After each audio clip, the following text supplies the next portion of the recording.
Hey, so tonight we're going to talk about something pretty incredible, what it was really like to live on a medieval farm as a peasant. And trust me, by the time we're done, you're going to be real grateful for that mattress you're lying on.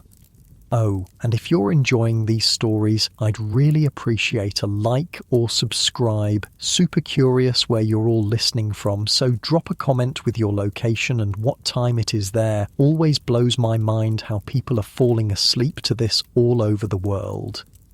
All right, find that cozy spot, take a nice slow breath, and just let your body sink into whatever you're lying on. We're heading back to England around the year 1500, and trust me, you're going to be real grateful for modern life by the time we're done. So congratulations, you just woke up in Tudor England.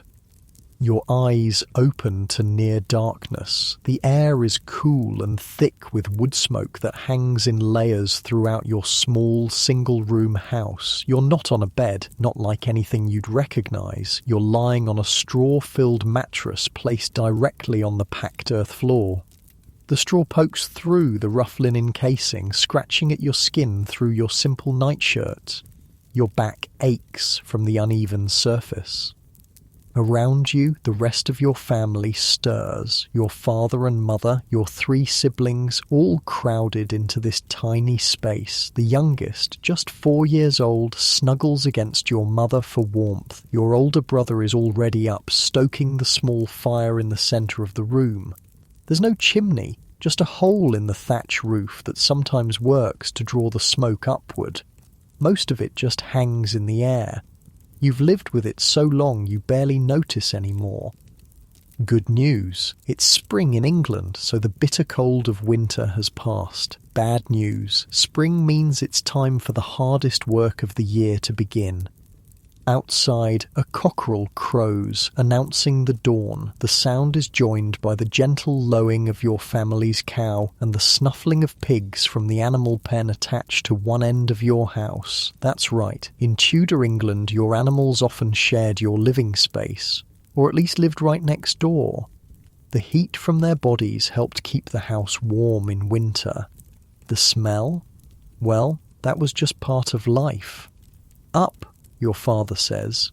There's ploughing to be done. You rub the sleep from your eyes and sit up. Your legs are stiff from yesterday's labour. As a peasant farmer in 1500, there's no such thing as a weekend, no paid vacation, no sick leave. There's just work, sunrise to sunset, with only Sundays off for church. And even then, after church, there were still animals to tend. The floor beneath your bare feet is cold and slightly damp. Your mother is already at the fire, stirring a pot of pottage, a thick porridge made from whatever vegetables and grains were available. Today it's mostly barley with a few dried peas thrown in. If you're lucky, there might be a small piece of salted pork for flavour. Meat is precious, saved for special occasions or used sparingly to add taste to otherwise bland meals. You pull on your clothes, the same ones you wore yesterday and the day before that. A simple linen shirt, woolen hose for your legs held up by a cord tied around your waist, and a woolen tunic that reaches to your knees. The wool is scratchy against your skin, nothing like the soft fabrics we're used to today. It was probably sheared from your own sheep, spun into thread by your mother and sisters during the long winter evenings, and woven on a neighbour's loom in exchange for some of your family's barley. Eat quickly, your mother says, handing you a wooden bowl of steaming pottage. Your father needs help with the oxen. You gulp down the hot, bland mixture, scooping it up with a piece of dark bread left over from yesterday's baking. The bread is hard and starting to go stale. But that's normal. Fresh bread is a luxury, baked perhaps once a week in the communal oven that serves your entire village. Outside, the morning air is fresh and cool. Dew clings to the grass, and the first rays of sunlight are just beginning to peek over the distant hills. Your village is small, maybe 30 households clustered around a central green with the parish church at one end. Beyond the houses lie the fields, vast open spaces divided into strips. Some belong to your family, some to your neighbours, and a good portion to the local monastery that owns much of the land in your area. Your father is already in the small barn attached to your house, harnessing the oxen. These animals are incredibly valuable, the medieval equivalent of a tractor. Without them, ploughing would be nearly impossible, but most peasant families couldn't afford a full team of oxen on their own. So your father shares his two with another family, and together they have enough animals to pull the heavy wooden plough through the tough soil. Take the lead, your father says, handing you a stick. Your job is to walk in front of the oxen, guiding them in a straight line while your father handles the plough behind. It's harder than it sounds. Oxen are stubborn creatures, and if they decide to veer off course, there's not much your 11-year-old frame can do about it. The wooden yoke settles over the oxen's shoulders. It's a simple device, but ingenious, designed to distribute the weight of the plough across the animal's powerful shoulders rather than their necks, allowing them to pull with their full strength. As you lead the animals out to the field, you pass other villagers beginning their day. A woman draws water from the communal well. 2 young girls drive geese toward the village pond. An old man repairs the wattle fence around his garden plot. Everyone has a task, a role to play in this tightly knit community where survival depends on cooperation. Your family's main field lies about a quarter-mile from the village. It's not a single large plot like modern farms, but a collection of strips scattered across the 3 great open fields that surround the village. This strange arrangement is the result of the open field system that dominates English agriculture in 1500. We'll start with the barley field today, your father says. This refers to one of the 3 large fields that encircle your village. In the 3-field system, one field grows wheat or rye planted last autumn. Another grows spring crops like barley or oats, which you're planting now, and the third lies fallow, empty, giving the soil a chance to recover its fertility.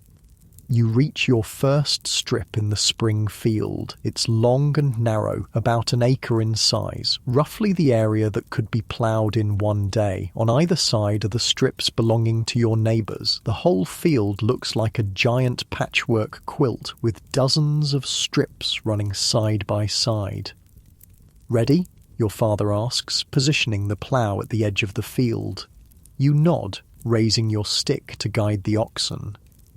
The plough your father uses is a heavy wooden implement with an iron-tipped coulter that cuts deep into the soil. It's a massive improvement over the simple scratch ploughs used in earlier centuries. This mouldboard plough doesn't just scratch the surface, it turns the soil over, burying weeds and bringing fresh earth to the top. It's perfect for the heavy clay soils of northern Europe, though it requires tremendous strength from both the oxen and the ploughman to keep it moving.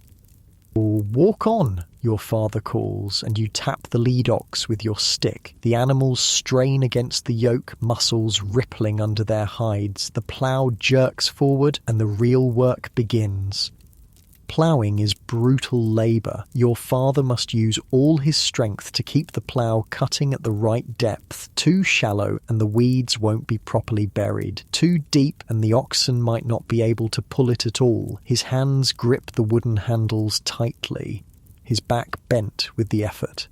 By the end of the day, he'll be exhausted, every muscle aching. Your job is simpler, but still demanding. You must keep the oxen moving in a perfectly straight line, ensuring that no valuable soil is wasted. The animals move slowly, deliberately, their breath forming small clouds in the cool morning air. One step after another, yard by yard, the dark earth turns over behind you, revealing worms and beetles that quickly attract the attention of the birds. Rooks and crows follow behind the plough, feasting on the suddenly exposed insects. Hour after hour, you walk backward and forward across the field. The sun rises higher, warming your back through your woolen tunic. Your father stops occasionally to clear clods of earth from the plough or to give the oxen a brief rest. But there's no real break. The day's work must be completed before sunset.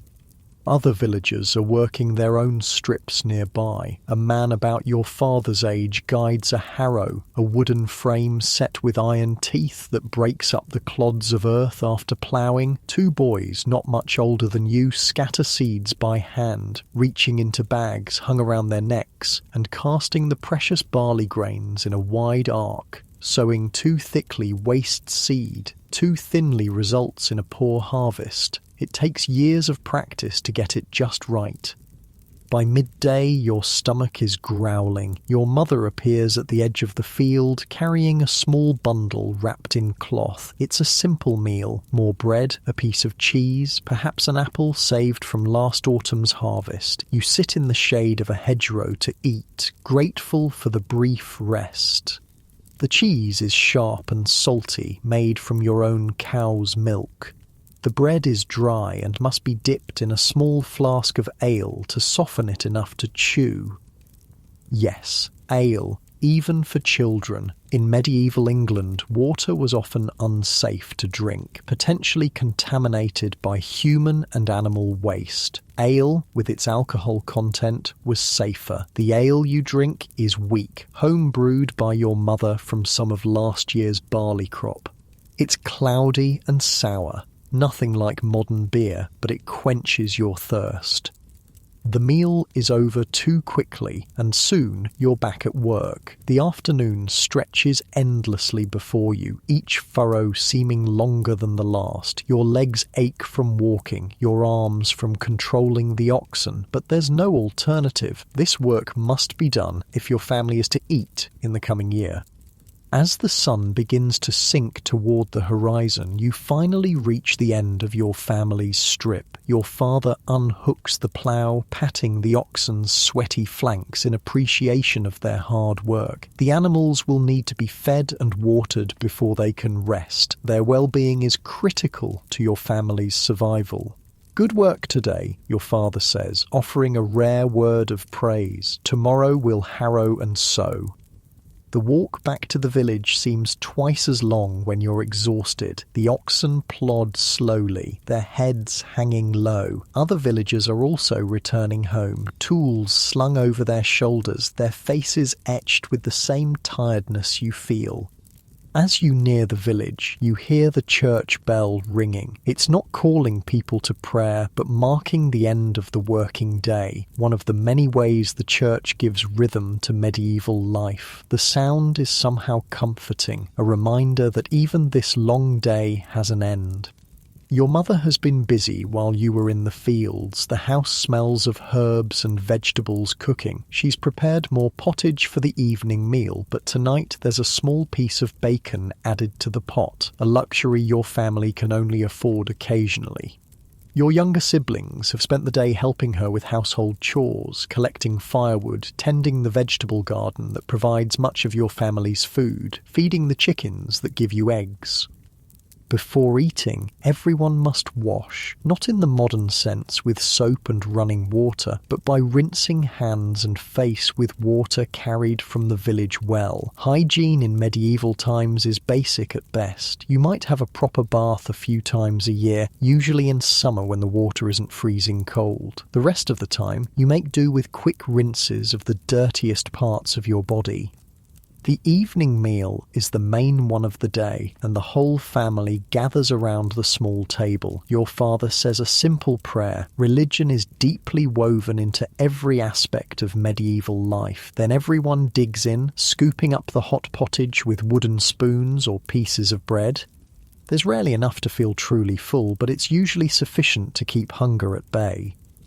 After eating, there's still work to be done. Animals must be fed and secured for the night. Tools need cleaning and repair. But as darkness falls, options for activity become limited. There's no electricity, of course, just the dim light from the central fire and perhaps a rush light or two. Made from rushes dipped in animal fat, these primitive candles give off a smoky, flickering light barely bright enough to see by. This is the time for stories, for conversation, for planning the next day's work. Your father discusses the progress of ploughing with your older brother. Your mother teaches your sister a new stitch for mending clothes. The youngest children play quietly with simple toys. A doll made from scraps of fabric, a wooden top that spins when you pull a string.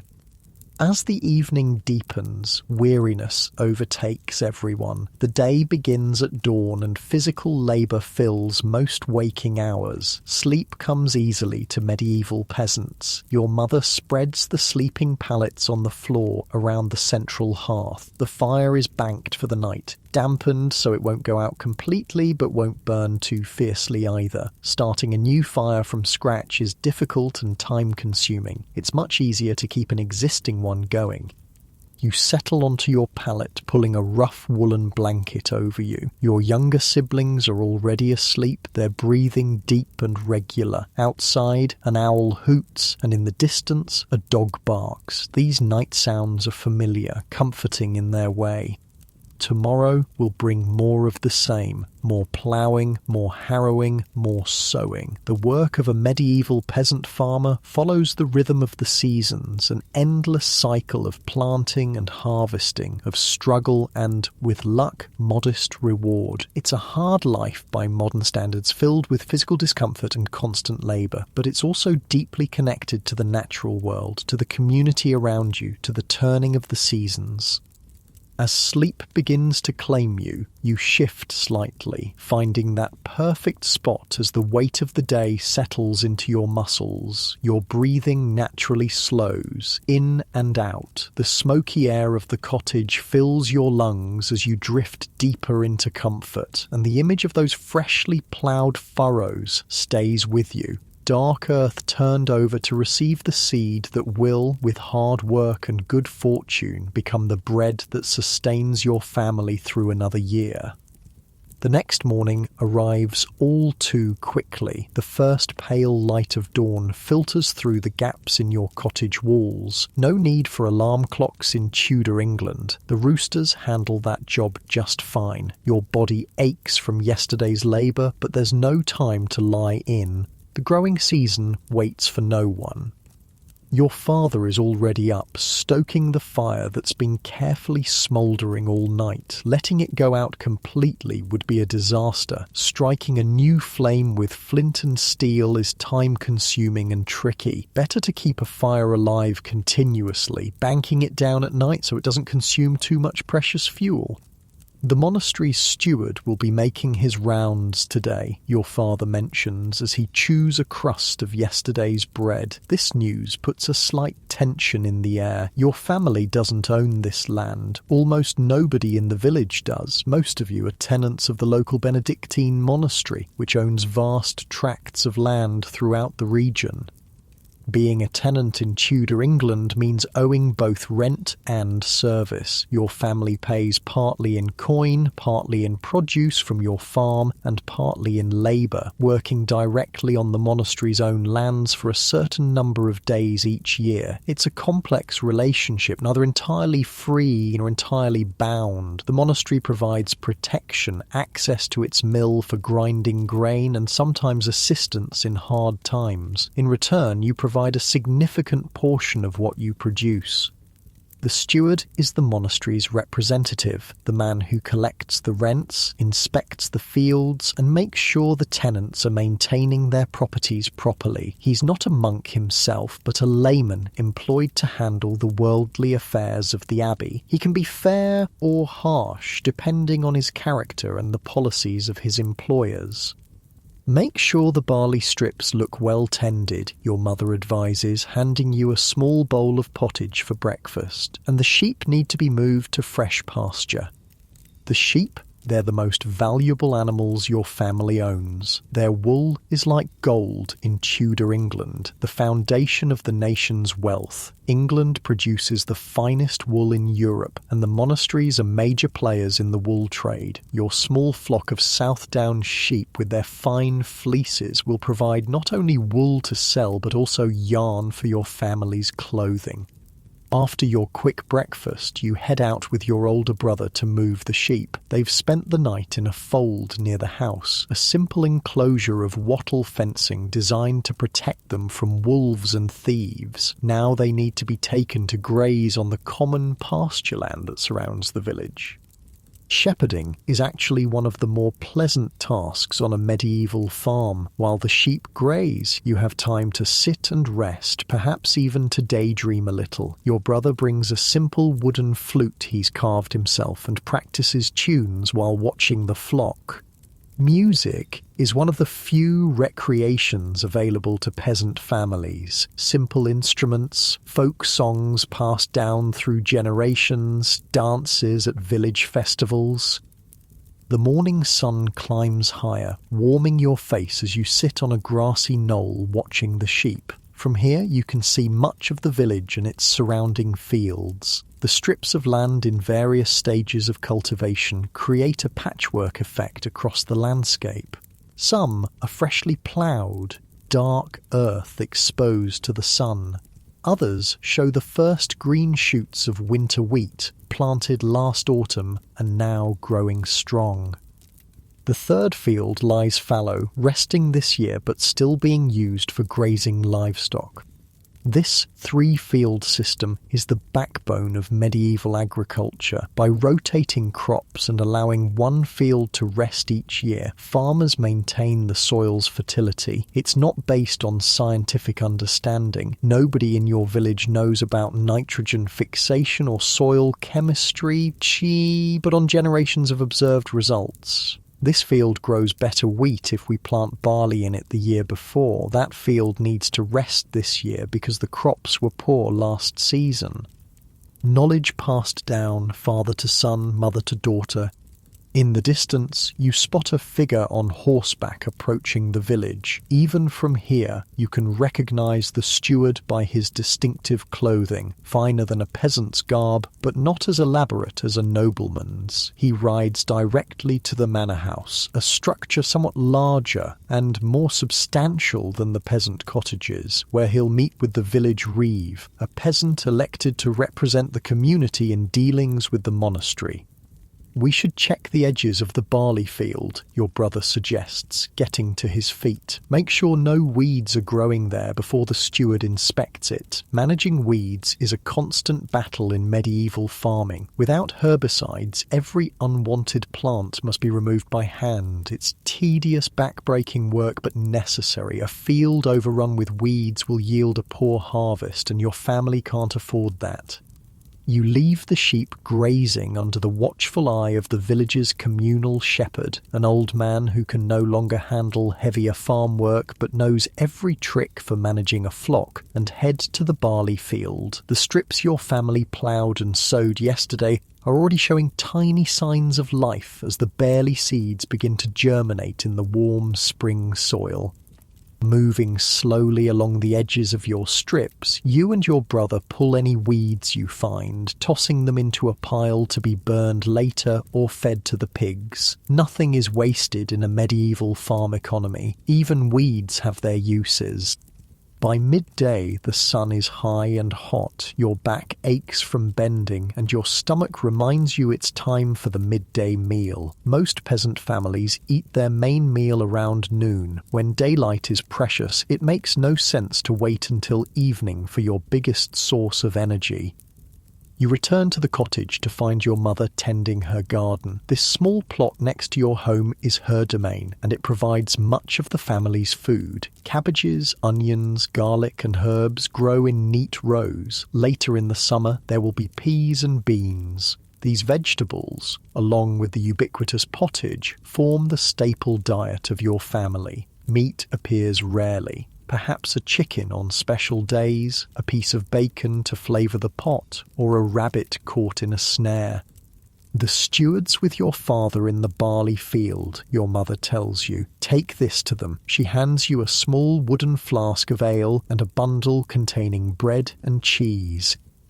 Walking back to the field, you pass other villagers going about their daily tasks. A woman leads a cow to the village pond for water. 2 men repair a section of fencing that came down in last week's storm. A group of children gather firewood along the edge of the forest that borders the village lands. Everyone has a role, even the youngest members of the community.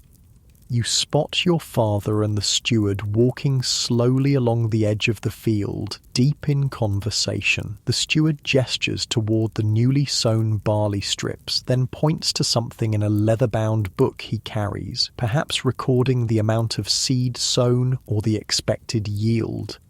You approach carefully, waiting for a pause in their conversation before offering the food and drink. The steward nods acknowledgement but doesn't speak to you directly. Children in Tudor England are firmly at the bottom of the social hierarchy, expected to work but not to participate in adult conversations unless specifically invited.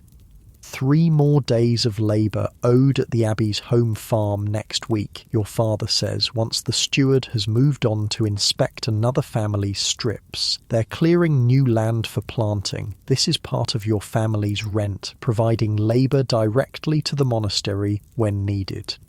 It's not something your father enjoys, as it takes him away from your own farm during crucial growing times. But refusing isn't an option. The monastery owns the land, and the terms of tenancy are clear. After the midday meal, it's back to work. Spring is the busiest season on a medieval farm, with ploughing, sowing, lambing, and countless other tasks all happening at once. Every daylight hour must be used efficiently. Your afternoon task is to help your mother with the flax. Flax is a crop grown specifically for its fibres, which can be spun into linen thread. The process of turning flax into usable fibre is long and complex, involving soaking the stalks in water to rot away the soft parts, then beating them to separate the fibres. Today, you're spreading already processed flax fibres on a wooden board and drawing them through a heckle, a comb-like tool with sharp metal teeth that further separates and aligns the fibres before spinning. It's precise work that requires concentration, but isn't as physically demanding as field labour. Your fingers move rhythmically, drawing the pale yellow fibres through the heckle again and again until they're soft and silky. As you work, your mother spins already processed fibres into thread using a drop spindle, a simple stick with a weighted whirl at the bottom that spins like a top as it hangs from the developing thread. The spinning wheel exists in 1500, but is still a relatively expensive tool that many peasant families can't afford. The drop spindle is older technology, slower but effective in skilled hands. The thread your mother spins will eventually be woven into linen for shirts, sheets, and other household items. Linen is cooler than wool, making it preferable for summer clothing or for garments worn next to the skin. The finest grades of linen might be sold for extra income, while coarser grades are kept for family use. The steward seemed pleased with the barley sowing, your mother comments as she works.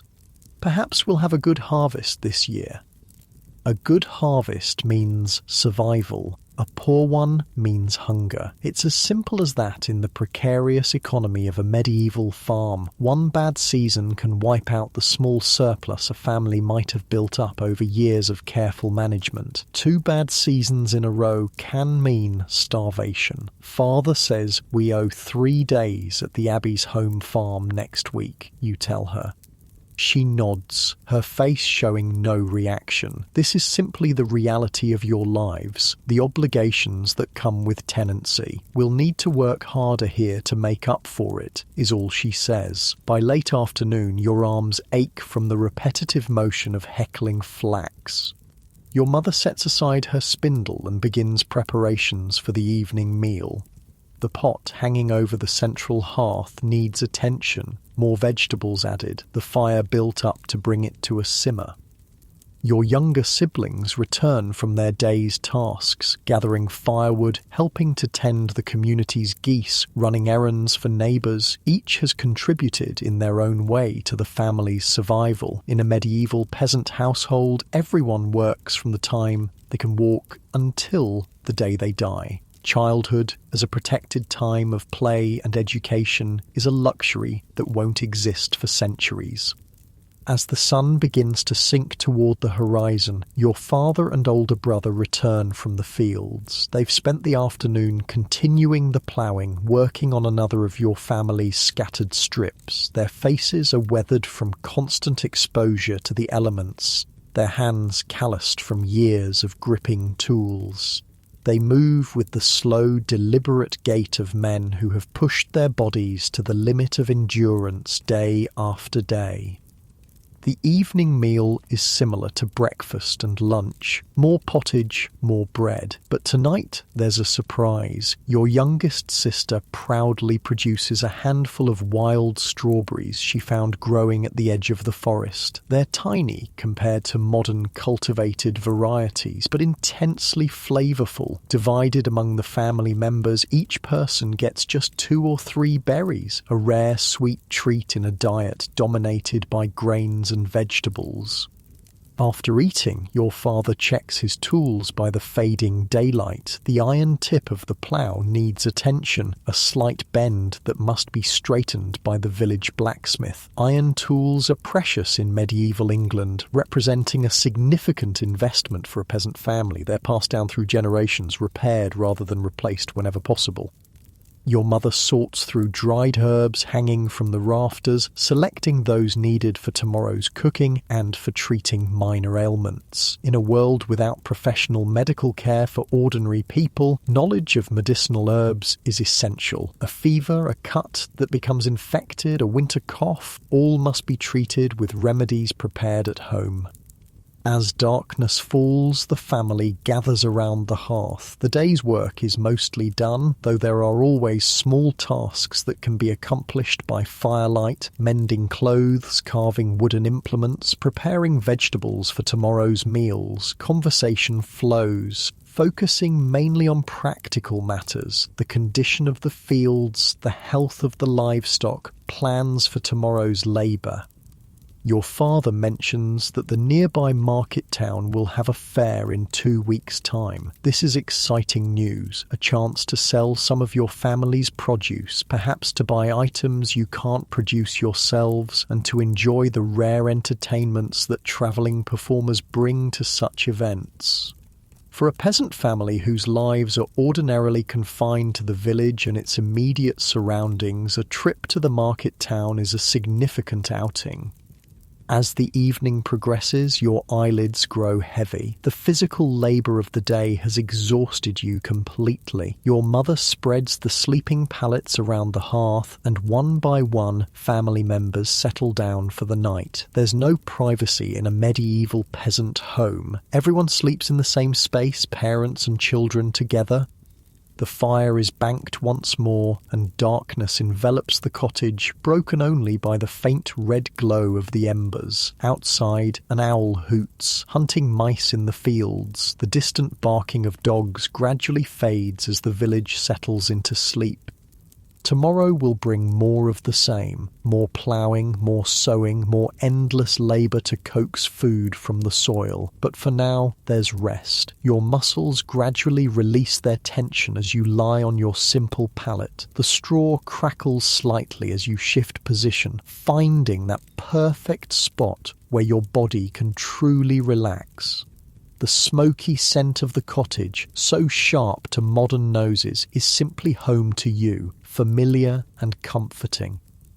You focus on your breathing, feeling it slow naturally as sleep approaches, in and out, deep and steady. The weight of the day's work settles into your bones, a pleasant heaviness that pulls you towards slumber. You're vaguely aware of your family around you, their breathing creating a gentle rhythm in the darkness. Safe. Together. Your eyes close as the images of the day, furrows in dark earth, sheep grazing on green hills, flax fibres sliding through your fingers, begin to blur and fade. Your body becomes weightless, drifting deeper into that perfectly comfortable state where wakefulness gives way to dreams, and in that moment between one breath and the next, the steward approaches your cottage again, this time with news that will change everything. Morning comes with a pounding on your cottage door. It's barely light outside, the pale grey of early dawn just beginning to filter through the gaps in the walls. Your father rises quickly, wrapping a woolen cloak around his shoulders against the morning chill.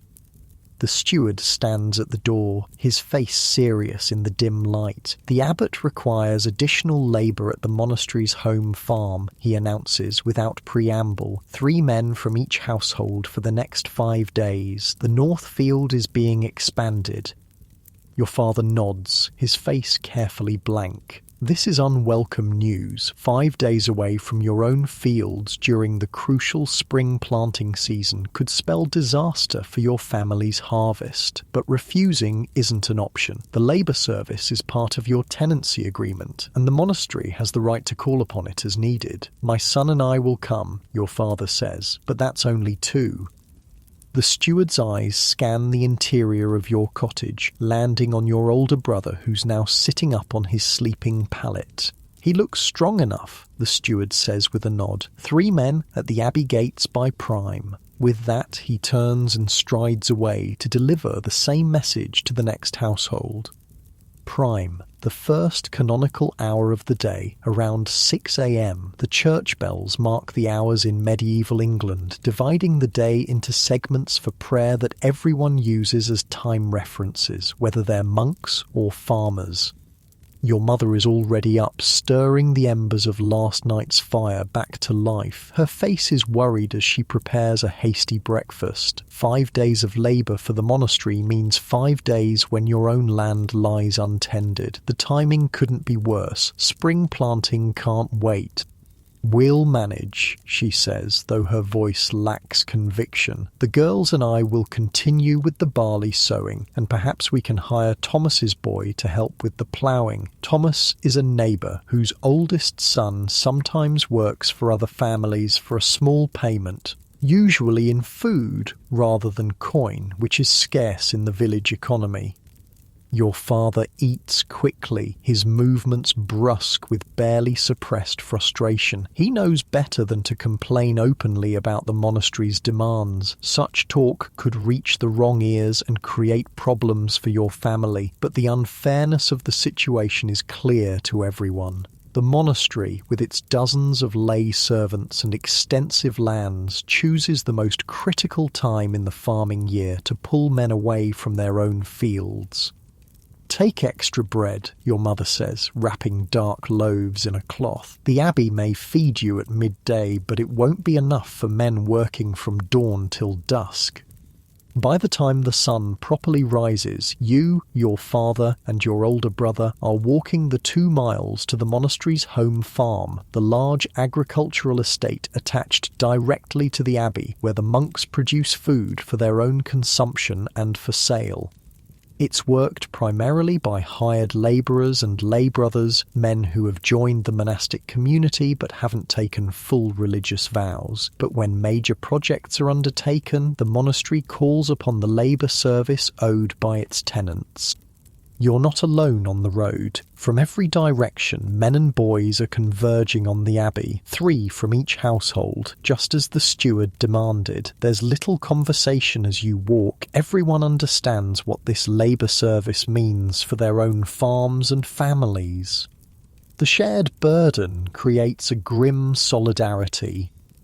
The monastery rises ahead, its stone walls and towers dominating the landscape. Founded 3 centuries earlier, it has grown wealthy through donations of land, shrewd management of its estates, and participation in the lucrative wool trade. The monks themselves may take vows of personal poverty, but the institution they serve is rich and powerful. You pass through the outer gate into a bustling courtyard. Lay servants move purposefully about their tasks, carrying bundles of firewood, leading horses to the stables, hauling sacks of grain to the mill. A group of novices, young men preparing to take their monastic vows, crosses the yard in a neat line, heads bowed on their way to morning prayers. A lay brother directs you and the other arriving workers to the home farm, which lies just beyond the monastery walls. Here, the ordered tranquility of the monastic enclosure gives way to the familiar sights and sounds of agricultural labour. Fields stretch to the horizon, some already green with growing crops, others freshly ploughed. Barns and storehouses stand in neat rows. Cattle graze in enclosed pastures. It's like your village, but on a much larger scale and with considerably more resources. The monastery's bailiff, the official in charge of the home farm, is a stern-faced man with a wooden tally stick in his hand. He records each worker's name on the tally as they arrive, making small notches in the wood with a knife. These tallies serve as records of labour service rendered, ensuring that each tenant family fulfills its obligations. "You three, to the north field," he says when your father gives your family name. Brother Oswald is overseeing the clearing work. The north field turns out to be less a field than a section of woodland in the process of being converted to arable land. This is back-breaking work, felling trees, grubbing out stumps, removing rocks and boulders. It's the kind of labour that requires many hands working together, which explains why the monastery has called in its tenants. Brother Oswald, a stocky man with a weather-beaten face despite his religious vocation, assigns tasks with brisk efficiency. Your father is put to work with an axe, joining a team of men felling smaller trees. Your brother joins a group using heavy iron-tipped pikes to lever stumps from the ground. You, being younger and less strong, are assigned to the brush-clearing detail, using a billhook to cut away undergrowth and small saplings. The work is relentless. Brother Oswald allows brief breaks for water drawn from a nearby stream, but otherwise expects continuous labour. The monastery's bell tower is visible in the distance, and each time it rings the hours, you count in your head, measuring the passage of time until you can return home. By midday, your arms ache from the constant swinging of the billhook. Blisters have formed on your palms despite the calluses built up from years of farm work. Around you, men grunt with effort as they attack stumps and trees. The sound of axes biting into wood creates a steady rhythm punctuated by the crash of falling timber. As the bells ring for sext, the 6th hour, around noon, Brother Oswald calls a halt for the midday meal. The monastery provides bread and ale for the workers, but it's plain fare, coarser bread than what most families bake at home, and ale so weak it's barely worth the name. Your father was right to bring extra food from home. You sit in the shade of a half-felled oak, chewing on bread and a piece of hard cheese, watching as Brother Oswald moves among the workers, checking progress and making notes on a small wax tablet. He's a lay brother rather than a full monk, evident from his practical work clothes rather than the full religious habit, but he carries himself with the authority granted by the monastery. They say the abbot's building a new granary. A man sitting nearby comments quietly, twice the size of the old one, expecting good harvests for years to come, apparently. Your father grunts non-committally. Speculation about the monastery's plans is interesting, but potentially dangerous. Better to keep your head down, do the work required, and return to your own fields as soon as possible.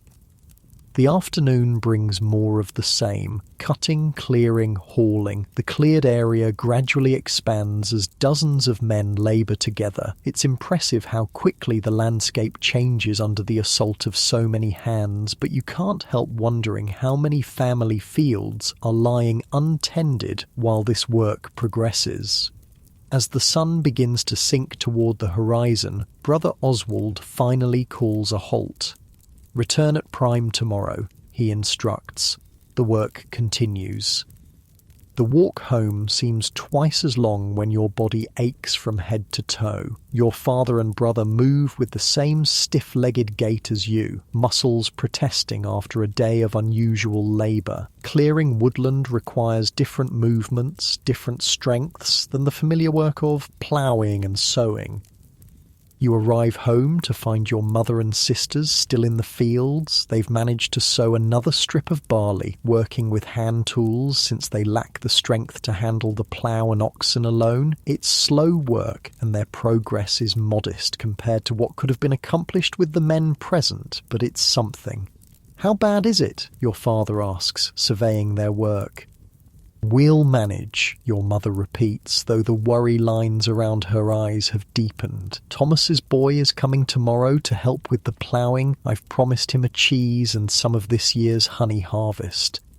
The evening meal is subdued, everyone too tired for much conversation. Plans are made for tomorrow. Who will handle which tasks? How to divide the limited labour available to cover the most critical work? Your youngest sister will need to take over some of your usual chores while you're at the monastery. Your mother and older sister will continue with the sewing. It's a precarious balancing act, trying to fulfill your obligations to the monastery while still tending your own land.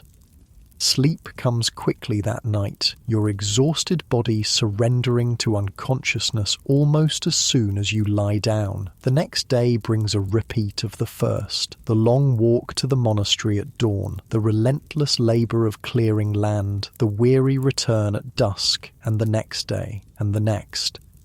By the fifth and final day of your required service, the north field has been transformed. What was dense woodland is now a rough cleared space ready for the final preparation before planting. Stumps have been grubbed out, undergrowth cleared, the larger trees felled and cut into manageable lengths for use as building timber or firewood. Nothing is wasted in the monastery's efficient economy.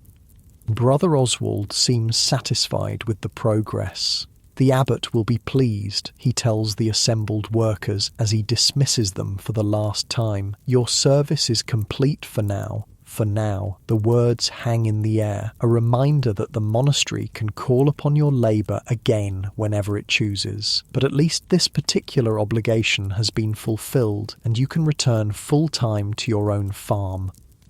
The walk home on that final day has a different energy. Despite the physical exhaustion, there's a sense of relief among the men from your village. Conversation flows more freely, touching on what needs to be done in the neglected home fields, how much catching up is required. "We'll need to work double time for the next week," your father says. "The barley must all be sown before the next full moon if we're to have a decent harvest." The following morning brings the luxury of waking in your own home with a full day to devote to your family's land. Your mother has managed remarkably well during your absence, organising the women and younger children to continue essential tasks. But there's no denying that 5 days of male labour have been lost at a critical time.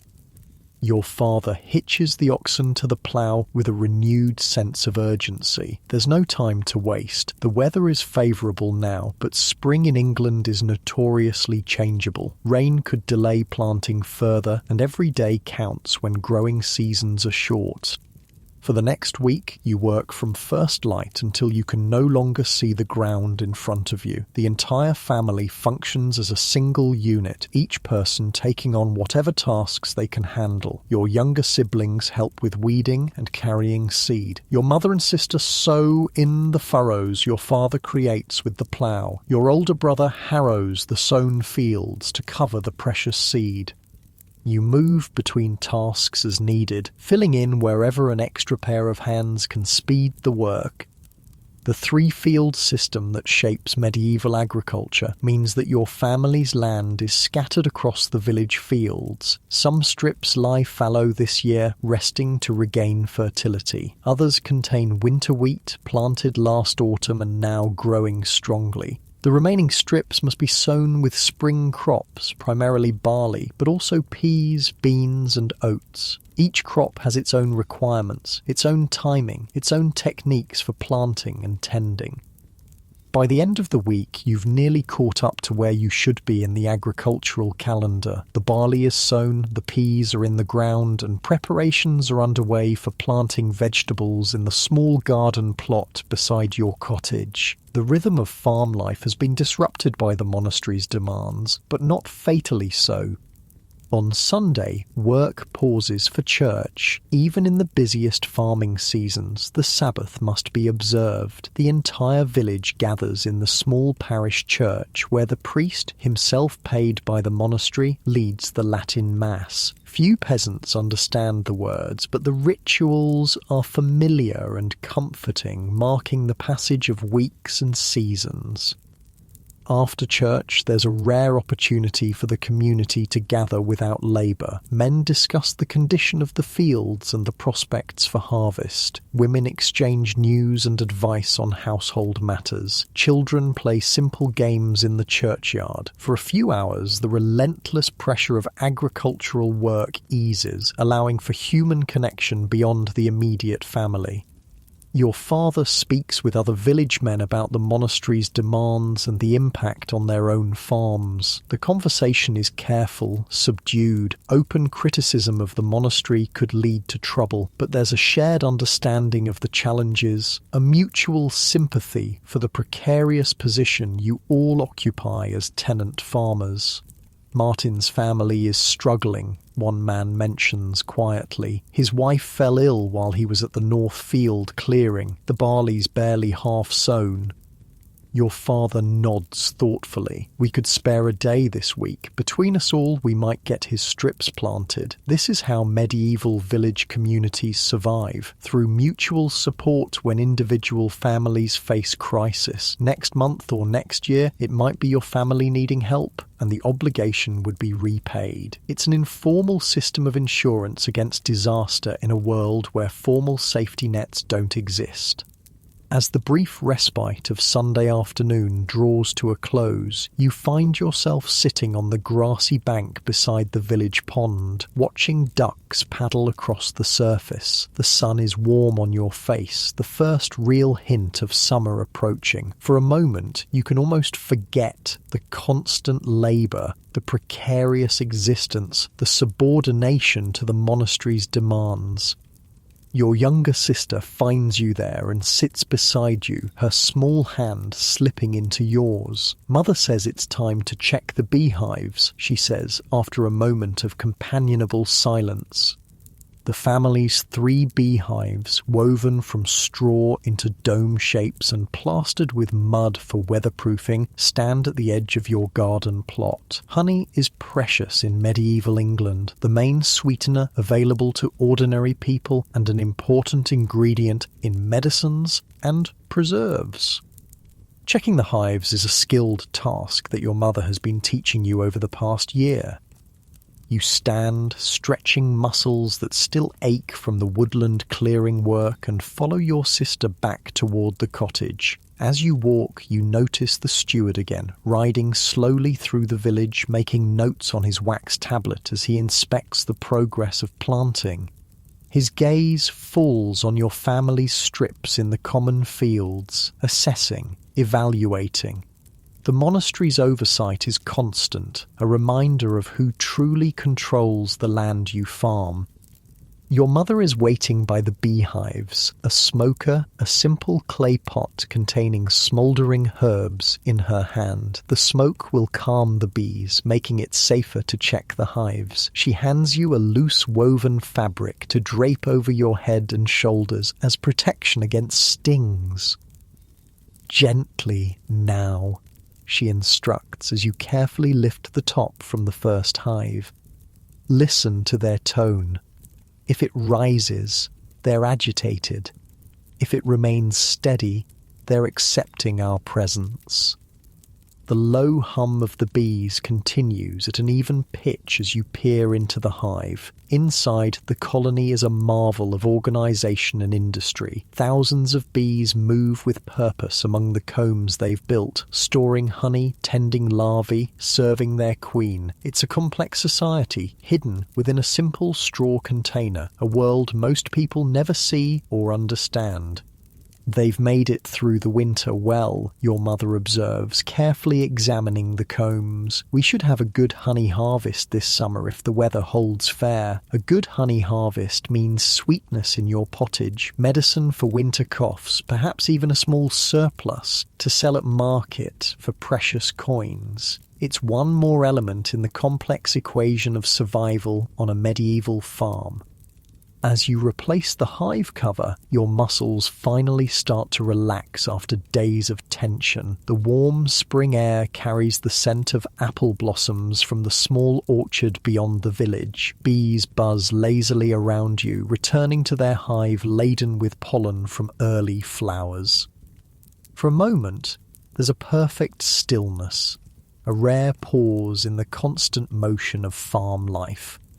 Your breathing naturally slows, settling deeper into a rhythm that matches the gentle movement of the bees. The weight of obligations to the land, to the monastery, to survival itself eases slightly. You shift, finding that perfect, comfortable spot as your body remembers how to simply be, not just do. And in that moment of rest, you look up to see dark clouds gathering on the horizon, and with them a coming storm that will test everything your family has worked for. The storm clouds build with alarming speed, turning the late afternoon sky from clear blue to threatening grey within an hour. Your father watches them approach, his weathered face creased with worry. "Get the animals secured," he tells your brother. "We're in for a heavy one." Rain is both blessing and curse to the medieval farmer. The right amount at the right time brings life to crops and pastures. Too much, especially at crucial growing stages, can spell disaster. The newly sown barley is particularly vulnerable. Seeds not yet properly rooted can wash away in heavy rain, representing a catastrophic loss of both food and next year's seed stock. The entire family springs into action. Your older brother leads the oxen into their crude shelter beside the cottage. Your mother calls the chickens in for early feeding, ensuring they'll be safely cooped before the rain begins. Your younger siblings help drive the family's precious pig into its sty, a task requiring patience and persistence as the stubborn animal resists their efforts.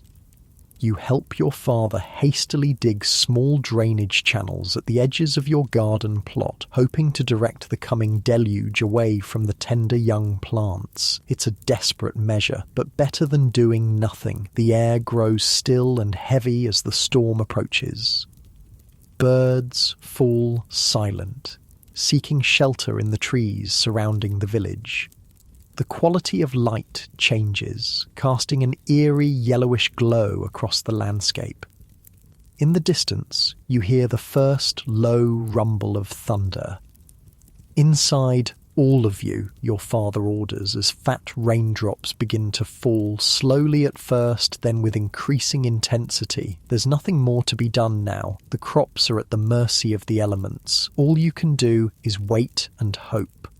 Inside the cottage, your family gathers around the central hearth. The fire provides both light and comfort as darkness falls prematurely under the storm clouds. Rain hammers against the thatch roof, finding its way through in places, forming small drips that must be caught in wooden bowls. Thunder crashes overhead, causing your youngest sister to press against your mother in fear. "It's just God moving his furniture," your mother tells her with a smile, repeating an old folk saying meant to make storms less frightening to children. But the adults exchange worried glances as the rain intensifies. This is more than a passing shower. It's a deluge that could undo days of careful work in the fields. After the delay caused by labour service at the monastery, your family can ill afford further setbacks to spring planting. The storm rages for hours, finally easing around midnight. By then, everyone is asleep except your father, who sits by the dying fire, listening to the gradual lessening of rain on the thatch. Occasionally, he rises to check the bowls catching leaks, emptying them outside the door when they fill. Morning reveals the damage. Your family's carefully sown barley strips lie underwater in places, small pools forming in the lowest parts of the field. Seeds that should be safely covered with a layer of soil are now exposed, some washed away entirely. The drainage furrows between strips have become streams, carrying precious topsoil away. Your father surveys the scene in silence, calculating losses, adjusting plans. The resilience of the medieval farmer isn't a matter of choice, but of necessity. There's no insurance, no government assistance, no modern safety net. When disaster strikes, you adapt or you starve. We'll need more seed, he finally says, and we'll have to replough the worst affected areas. Where will we get more seed? Your mother asks. The family's reserves are already depleted from the spring sowing. I'll speak with the reeve, your father replies. Perhaps the village seed store can spare some. If not, he doesn't finish the thought. If not, your family faces a leaner year ahead with less food and less surplus to sell or to plant next season. The village reeve, the peasant elected to manage communal resources and represent the community to the monastery, is sympathetic but can offer little help. Many families face similar losses from the storm. The village seed store, maintained precisely for such emergencies, is already stretched thin. I can spare you a quarter bushel, the reeve tells your father. No more, others need help too. It's something, but not enough. Your father thanks him anyway, accepting what's offered while mentally recalculating what can be planted and where. Some strips may have to be abandoned entirely this season, left to grow whatever weeds will take hold. It's a bitter decision for a farmer to make, but practicality demands focus on what can be saved. The next week is a blur of frantic activity. Every member of the family works from dawn until dusk, salvaging what can be saved from the storm's damage. The worst affected strips are reploughed, the remaining seed carefully distributed to cover as much ground as possible. Areas that can't be replanted are reluctantly abandoned, though your father marks them for extra manuring in the autumn, hoping to boost fertility for next year's planting. Throughout the village, similar scenes play out as each family responds to the storm's impact on their lands. It's a reminder of the vulnerability of medieval agriculture to weather events beyond human control. A single storm, a late frost, an early drought, any of these can mean the difference between sufficiency and hunger. Yet amid the hardship, the tight-knit nature of the village community reveals itself. Families with surplus seed share with those most affected. Labour is exchanged freely, with neighbours helping each other repair storm damage. The wealthier peasants, those with larger holdings or specialised skills that bring in extra income, contribute more to those in need, knowing that next time they might be the ones requiring assistance. By the end of the week, the immediate crisis has passed. Most fields have been salvaged in some fashion, though yields will certainly be lower than hoped. Life on the medieval farm returns to its normal rhythm of endless tasks, each dictated by the season and the needs of crops and animals.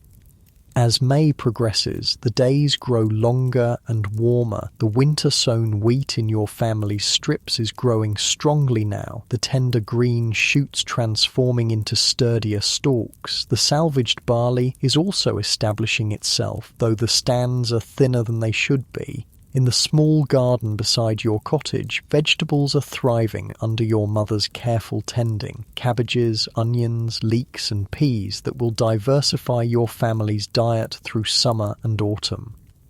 Your father turns his attention to the family's small orchard, just 6 apple trees and 2 pears growing at the edge of one field strip. The trees are in full bloom now, their white and pink blossoms attracting bees from your hives. A good fruit harvest in the autumn will provide not only fresh eating but also dried fruit for winter and cider that keeps when fresh water might be questionable.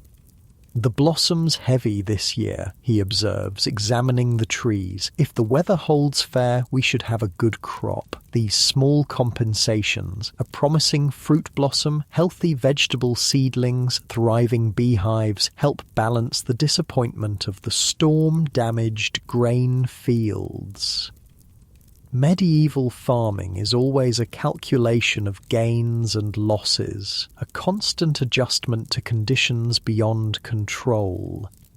Your daily routine settles back into its seasonal pattern. Mornings begin at dawn with animal care, feeding chickens, milking the family cow, checking on sheep now grazing in the fallow field. Then comes work appropriate to the season, weeding the growing crops, maintaining drainage ditches, repairing fences and tools. Afternoons might bring specialized tasks, your mother and sisters spinning wool or flax, your father and brother crafting new handles for worn-out tools, you helping with whatever needs an extra pair of hands. Food preparation is a constant activity. With no refrigeration, most meals must be prepared from scratch using whatever is available and in season. Your mother bakes bread once or twice a week in the communal village oven, paying a small fee to the monastery, which owns it. The family's staple pottage bubbles almost continuously in the pot hanging over the central hearth, ingredients added and removed as they cook, creating a perpetually evolving meal. Clean water is a precious commodity. The village well provides drinking water, carried home in wooden buckets, a task often assigned to children. But the well is some distance from your cottage, so water is used sparingly. Washing is minimal by modern standards. Hands and face daily, perhaps, but full body washing is rare. Clothing is worn until visibly dirty, then washed infrequently in the stream that runs through the village using homemade lye soap that's harsh on both fabrics and skin. As spring advances towards summer, new tasks emerge. The sheep must be sheared, a specialized skill that some villagers perform better than others. Your neighbor Thomas is known for his fast, clean shearing that gets the maximum wool without nicking the animal's skin. Your father arranges to exchange labor with him. Thomas will shear your family's small flock, and in return your father will help repair Thomas's cottage roof. This informal exchange of labour and goods forms the backbone of the village economy. Coin is scarce in rural medieval England, used primarily for paying rent to the monastery and for occasional purchases at markets or fairs. Day-to-day transactions between villagers are more often conducted through barter and labour exchange, a system that builds community interdependence. The sheep shearing takes place in mid-June when the weather is reliably warm. The animals are gathered in a temporary pen near the village green. Thomas works methodically, using iron shears to remove the thick fleeces in one piece where possible. The newly shorn sheep look almost comically small, their pink skin visible through the short wool left behind. The fleeces are a valuable product, potentially the most profitable output from your family's farm. Some will be kept for home use, to be washed, carded, spun, and eventually woven into cloth for family clothing and blankets. But most will be sold either directly to the monastery or at the market in the nearby town. The quality seems good this year, Thomas comments as he finishes the last sheep. Good length, clean, not too many burrs. This is welcome news. Better quality wool means better prices, which means more income for your family. The monastery, deeply involved in the lucrative wool trade, pays well for superior fleeces that can be sold to merchants supplying weavers throughout England and beyond. With the sheep shearing complete, your father turns his attention to the hay meadow, a vital resource for winter feeding of livestock. Unlike the open fields with their scattered strips, hay meadows are often enclosed and more carefully managed. The timing of the hay harvest is critical. Cut too early and the yield is low, too late and the nutritional value declines. The haymaking begins in late June when the grasses are at their peak. It's a communal activity with families working together to cut and dry the hay as quickly as possible. Men swing scythes in a rhythmic pattern, moving steadily across the meadow. Women and children follow behind, using wooden rakes to spread the cut grass for drying and later to gather it into piles. Haymaking is exhausting work, especially in the summer heat, but there's a festive quality to the communal labour. Songs help maintain the rhythm of scything. Stories and jokes pass the time during raking. Children dash about delivering water to thirsty workers. For a few days, the isolation of individual family labour gives way to community effort. The hay, once properly dried, is stored in stacks or, for wealthier peasants, in small barns. It represents security for the coming winter, fodder for the animals that provide milk, wool, labour, and eventually meat. A good hay harvest means livestock will survive the winter in better condition, producing more milk and wool and working more effectively when spring ploughing begins again.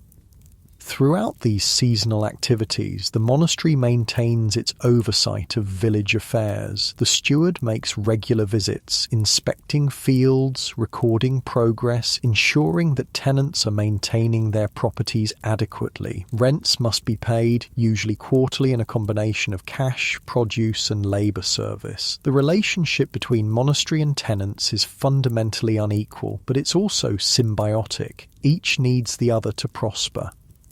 By early July, the landscape around your village has transformed. Winter-sown grain stands tall in the fields, beginning to turn from green to gold. Spring-sown crops, though less advanced, form a patchwork of different greens across the open fields. Gardens overflow with vegetables. Fruit trees show small, hard fruits that will ripen as summer progresses. The rhythm of growth and harvest that has sustained human communities for millennia continues its steady progression. For children in medieval England, summer brings a slight easing of labour demands. While still expected to contribute to family work, there's occasionally time for play. Simple games with hoops or balls, swimming in the village pond on hot days, exploring the edges of the forest, though never venturing too deep where dangers both real and imagined lurk. You and your siblings develop a game involving throwing sticks to knock apples from a tree, part play, part useful skill for harvesting fruit from higher branches. Your father pretends not to notice this mild mischief, understanding the need for occasional lighten amid the constant work. Just don't damage the good fruit, is his only admonition, and clean up what you knock down. Even play has purpose in the medieval farm economy. Nothing can be wasted, not food, not time, not energy. The fallen apples bruised from your game will feed the family pig, contributing to its growth and eventual value as meat. As July progresses, the winter wheat begins to ripen fully, signalling the approach of the most critical period in the agricultural year, the grain harvest. The timing of this harvest is crucial. Begin too early and the grain isn't properly mature, yielding less flour when milled. Wait too long, and storms might flatten the crop or cause the ripened grain to fall from the stalks, lost to the ground. The entire village watches the wheat fields anxiously, checking daily for signs that the optimal moment for harvest has arrived. When the grain is deemed ready, a judgment based on generations of accumulated knowledge, the reeve announces the start of harvest, and every able-bodied person in the community prepares for the most intense labour of the year.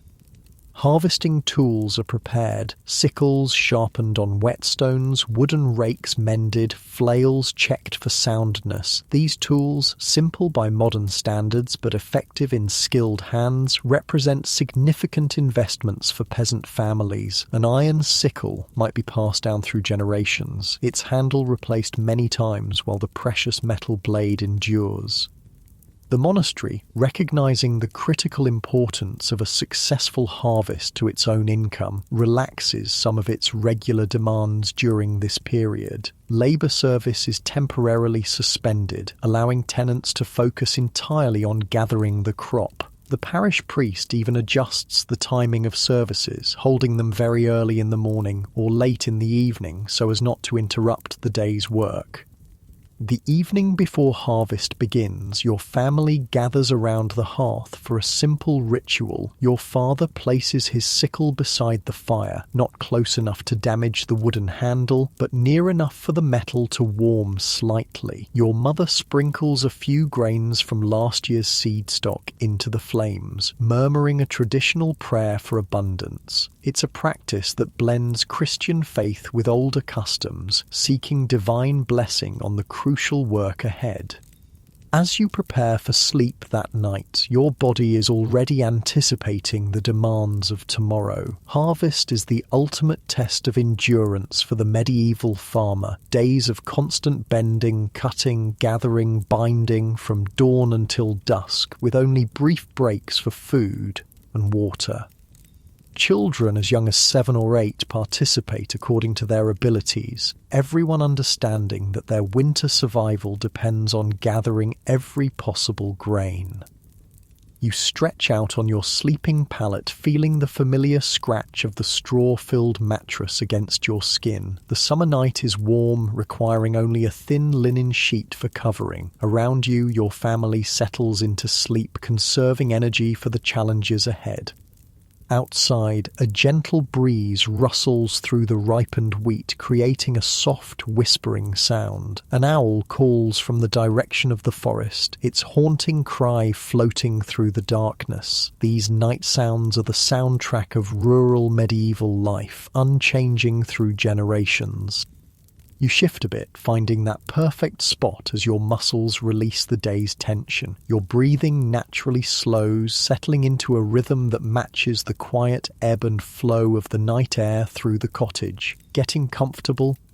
Better, and in your mind's eye, you see the golden wheat fields waiting for tomorrow's harvest, shimmering in the summer sun like a treasure more precious than gold. Dawn breaks with a chorus of roosters from across the village. Today is no ordinary day. It's the first day of harvest, perhaps the most important moment in the medieval farming year. Success or failure in the next few weeks will determine whether your family eats well during the coming winter or faces the gnawing pain of hunger. You wake instantly, the weight of importance already pressing on your young shoulders. Around you, your family stirs with unusual quickness. No lingering on sleeping pallets today, no slow transition from sleep to wakefulness. Every minute of daylight is precious during harvest. Your mother has risen even earlier than usual, preparing a hearty breakfast, porridge enriched with the last of the honey from last year's hives, and bread spread with a thin layer of precious butter from your cow's milk. Harvest requires energy, and this morning's meal's as generous as your family's resources allow. Eat well, your father says, passing you an extra piece of bread. We won't stop again until midday.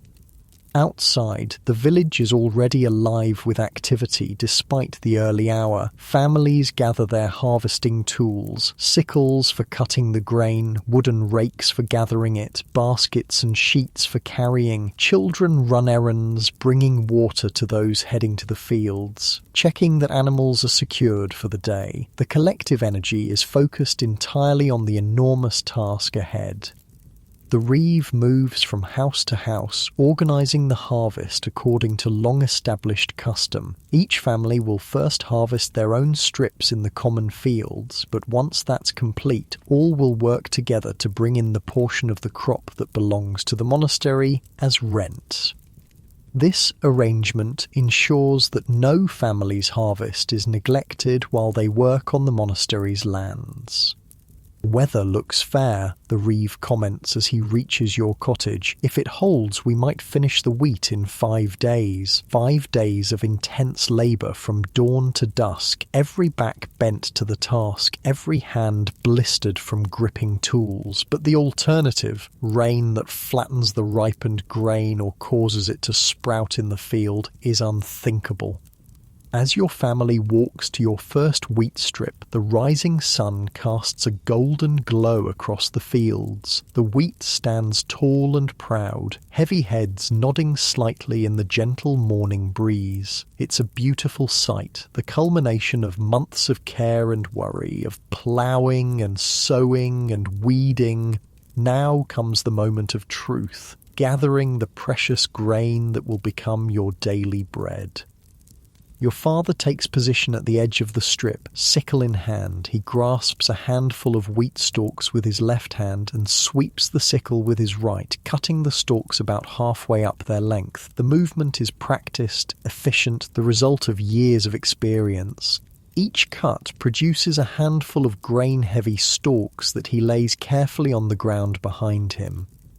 Your mother follows, gathering the cut stalks into bundles that she ties with twisted strands of the wheat itself. These sheaves are then stood upright in groups of 8 or 10, leaning against each other to form small teepee-like structures that allow air to circulate, helping to dry the grain further before it's transported to the threshing floor.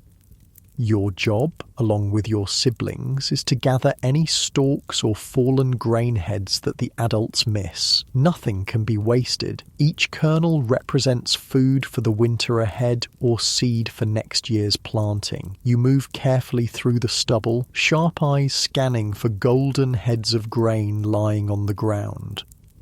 The sun climbs higher as the morning progresses. Your back begins to ache from constant bending. The initial excitement of harvest gives way to the reality of monotonous, physically demanding labour. Yet there's no question of stopping. The entire village is engaged in the same essential task, each family working their strips, the sound of sickles cutting through stalks creating a rhythmic backdrop to the occasional calls and conversations. By midday, your family has harvested nearly half of your first wheat strip. It's impressive progress, but every adult knows that the pace will slow as the day advances and fatigue sets in. Your mother calls a brief halt for the midday meal, bread, cheese and ale brought to the field in a basket to avoid wasting time returning to the cottage. You sit in the narrow strip of shade provided by the standing wheat, grateful for the momentary rest. Around you, other families are doing the same, small clusters of people gathered at the edges of their strips, talking quietly as they eat. Despite the exhaustion, there's a sense of satisfaction in visible progress, the growing number of sheaves standing in neat formations across the harvested portions of the field. "The grain looks good," your father observes, examining a wheat head picked from a nearby stalk. "Full and heavy, should mill well. Quality matters as much as quantity. Well-formed grain yields more flour when ground at the mill. It also makes better seed for next year's planting." Your father sets aside particularly good-looking sheaves, specifically for seed, marking them with a twist of straw so they won't be mixed with the general harvest. The brief respite ends too soon. Back to work, the afternoon stretching ahead like the wheat itself, seemingly endless rows that must be cut, gathered and bound before you can rest again. The sun beats down, increasing the challenge. Sweat soaks through your simple linen shirt and your throat grows parched despite regular sips from the water skin passed among family members.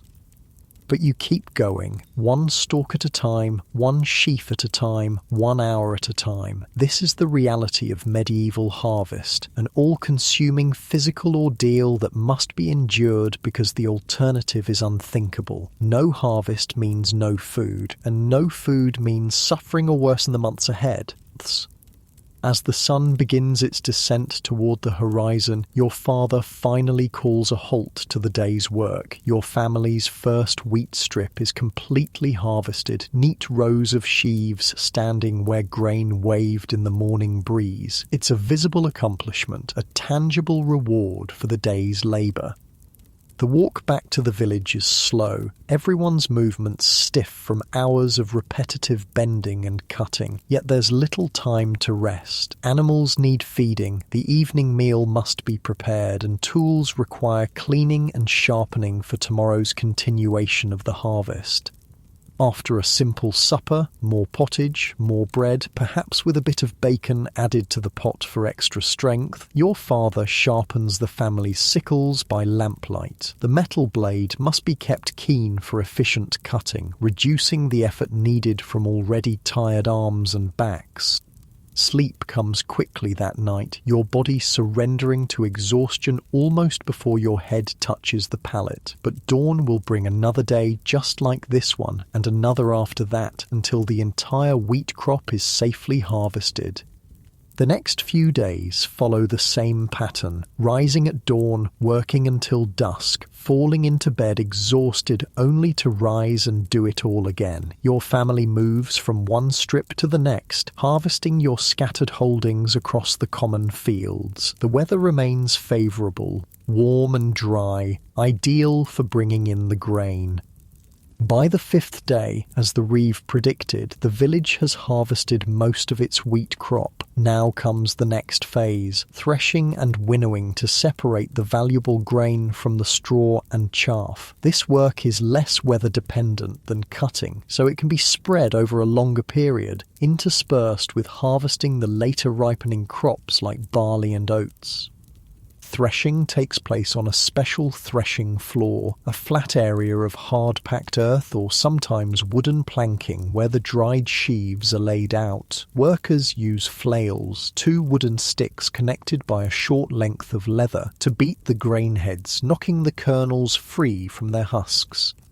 It's noisy, dusty work. The rhythmic thwack thwack thwack of flails echoes across the village as each family processes their harvest. Children often help by turning the grain on the threshing floor, ensuring that all sides of the sheaves receive the flail's attention.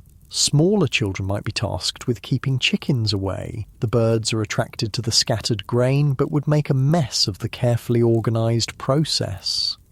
After threshing comes winnowing, separating the lighter chaff from the heavier grain kernels. This is done by tossing the threshed mixture into the air on a breezy day, allowing the wind to blow away the chaff while the heavier grain falls back onto sheets spread below. It's a skill requiring judgment and experience. Too strong a wind might blow away some grain, too weak and the chaff remains mixed in. Throughout these processes, the monastery's representatives monitor progress. The steward makes regular appearances, sometimes accompanied by the cellarer, the monk responsible for the abbey's food supplies. They estimate yields, calculate the portion due as rent, ensure that the grain is properly processed. Their presence is a constant reminder of the economic relationship that shapes village life. As August advances, the grain harvest continues with barley and oats, followed by peas and beans from the spring planting. Each crop has its own requirements, its own timing, its own processing methods. The work is relentless, but it's also purposeful, directly connected to survival in a way that modern people rarely experience.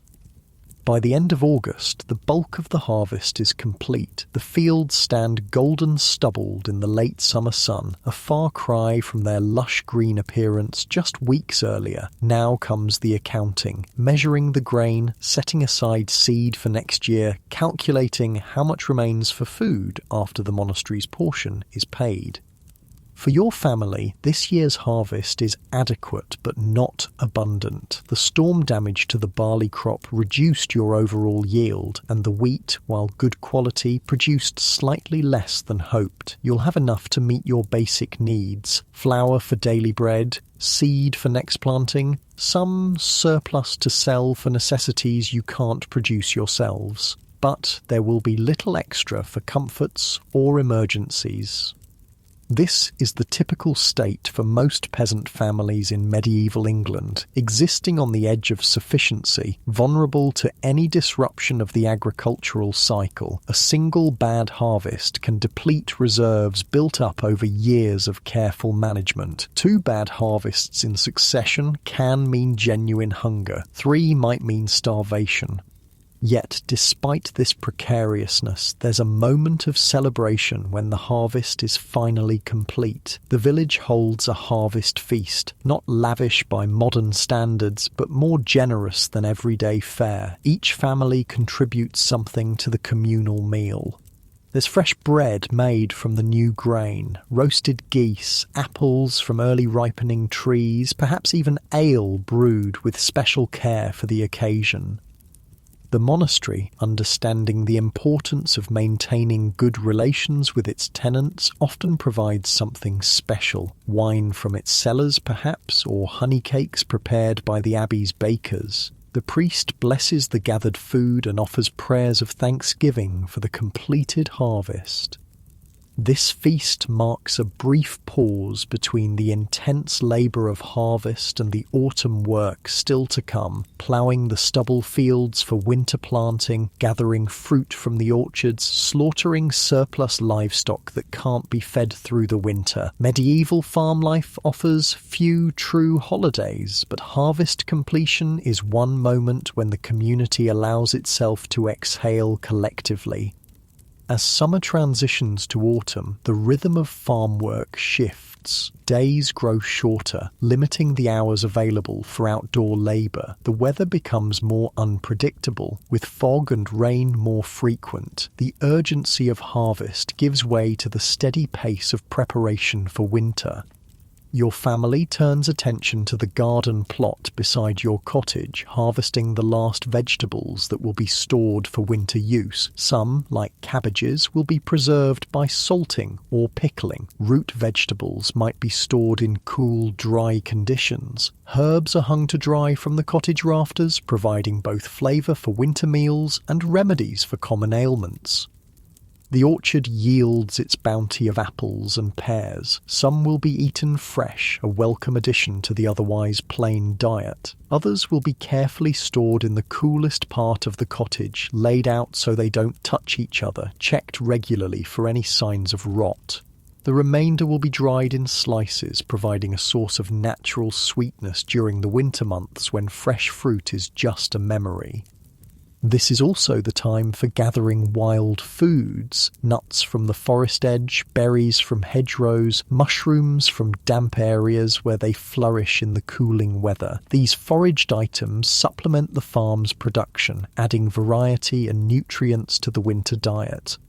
As nights grow longer, indoor work becomes more prominent. Evenings are spent processing the harvest, grinding smaller amounts of grain in a hand quern to supplement flour from the mill, sorting and cleaning vegetables for storage, making simple cheese from the cow's milk that will keep longer than the fresh liquid. The sheep's wool, sheared in early summer and now processed, is ready for spinning. Your mother and sisters work wool into thread using drop spindles, their fingers moving with practiced precision despite the dim light. The resulting yarn will be woven into cloth for family use, or possibly for sale, depending on quantity and quality. Your father and brother use the evening hours to repair tools and equipment, to fashion simple household items from wood, to mend harnesses and yokes that will be needed when ploughing begins again. Nothing is wasted, neither materials nor time. The survival economy of the medieval farm requires constant attention and care.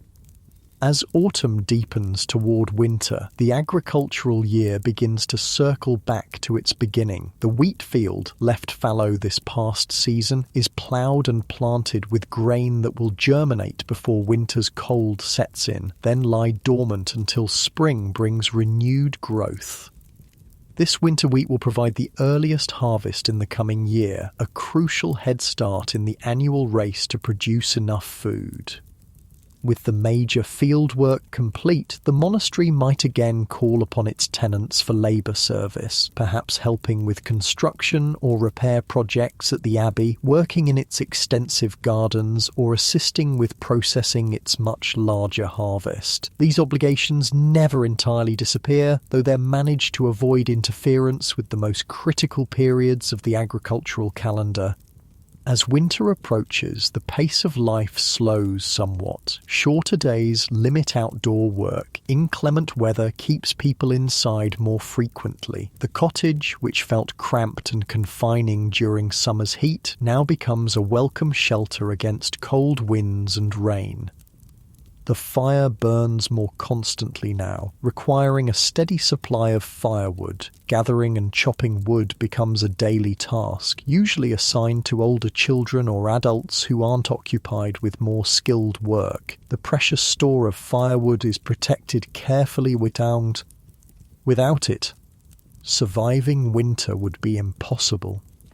Food consumption is carefully managed. The harvest bounty is gradually parcelled out through winter's lean months, with portions growing smaller as spring's renewal becomes more distant. Your mother knows exactly how much grain, how many preserved vegetables, how much dried fruit must last until fresh food becomes available again. She adjusts meals accordingly, stretching supplies with careful planning and occasional ingenuity. This is the rhythm of life on a medieval farm, a constant cycle of planting and harvest, of abundance and scarcity, of intense labour and relative rest. It's a life intimately connected to the natural world, to the turning of seasons, to the subtle changes in light and temperature that signal time's passage. It's also a life deeply embedded in community, the village working together at crucial moments, sharing resources and labour, supporting each other through individual crises. For all its hardships, the physical toll, the precarious existence, the subordination to monastery authority, this life has a coherence and purpose that connects you to both land and people in ways modern existence rarely achieves. You know precisely why you work: to feed yourself and your family, to maintain your place in the community, to fulfill obligations that secure your tenancy. The results of your labour are visible, tangible, directly related to survival and well-being. As night falls on the medieval farm, your family gathers once more around the hearth. The fire's light casts long shadows on the cottage walls. Outside, an autumn wind sighs through bare tree branches, and somewhere in the distance an owl calls its haunting note. Inside, there's warmth, security, the quiet murmur of familiar voices discussing tomorrow's tasks. You settle onto your sleeping pallet, pulling a woolen blanket over you against the growing chill of autumn nights. Your body relaxes, releasing the day's tensions, sinking deeper into the simple comfort of rest after honest labour. Your breathing slows naturally, finding its own gentle rhythm. Your eyelids grow heavy as the fire's light flickers across the cottage ceiling. Images from the year's cycle drift through your mind, ploughing fresh furrows in spring soil, sheep grazing on green hillsides, golden wheat rippling in summer breezes, apples hanging ripe and red in the orchard. These are the landscapes of your existence, the familiar territories of the medieval farm that forms your world. Sleep approaches, wrapping around you like a warm embrace. Your muscles release completely. Your thoughts grow hazy and distant. The sounds of your family settling for the night fade into a pleasant background murmur. The weight of your body seems to dissolve as you drift deeper into that peaceful place between wakefulness and dreams.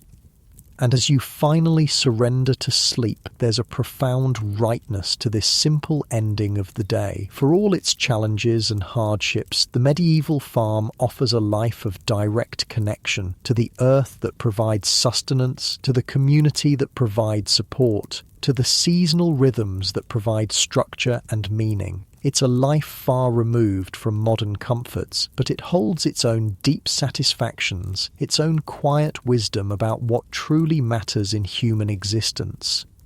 Your breathing deepens, slow and steady now. The cottage, the village, the fields and forests beyond all fade from awareness as sleep claims you completely. Tomorrow will bring another day of labour in this ancient cycle of cultivation and harvest, but for now, there's only rest. Sweet, deep, well-earned rest, carrying you gently into dreams beneath a medieval sky where stars shine with a brilliance rarely seen in our modern illuminated world.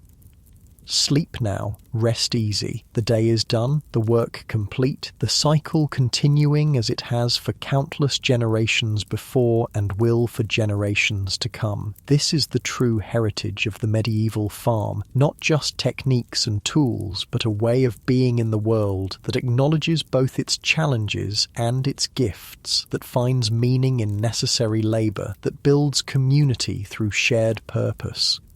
Drift now, deeper and deeper into peaceful sleep, as the medieval farm and all who work its soil have done since time immemorial.